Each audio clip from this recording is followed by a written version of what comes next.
జనవరి 22 అయోధ్యలో బాలరాముని ప్రాణప్రతిష్ఠ సంబంధించి భారతదేశమే కాదు ప్రపంచవ్యాప్తంగా పూర్తి స్థాయిలో ఆధ్యాత్మిక శోభను సంతరించుకున్న వేళ ఈ రోజు మనతో ప్రముఖ ఆధ్యాత్మికవేత్త, ప్రముఖ ప్రవచనకర్త డాక్టర్ అనంతలక్ష్మి గారు మనతో ఉన్నారు.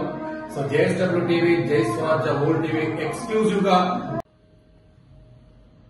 ఒకప్పుడు యావత్ ప్రపంచానికి అంటే భూమండలానికంతా రాజధానిగా ఉండి పరిపాలన సాగించినటువంటి ఇక్ష్వాకు వంశ ప్రభువులు ఏలిన అయోధ్య నగరం ఇప్పుడు ఈ ప్రపంచానికంతా ఆధ్యాత్మిక రాజధానిగా తయారవబోతూ ఉంది. ఇప్పటికే అయినట్టే చెప్పుకోవాలి. ఇప్పుడు బాలరాముని విగ్రహ ప్రాణ ప్రతిష్ఠతో దానికి ఒక సాధికారత, ఒక ప్రామాణికత ఏర్పడుతున్నాయి.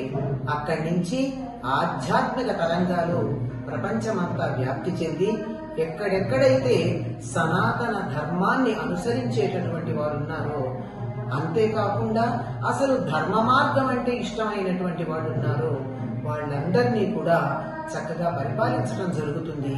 అటువంటి భవ్యమైన, దివ్యమైన, రమ్యమైన అంటే రామ సంబంధమైన ఆ శుభ కార్యం చూసేటటువంటి అదృష్టం మన తరానికి లభించింది. మనమందరం ధన్యులం.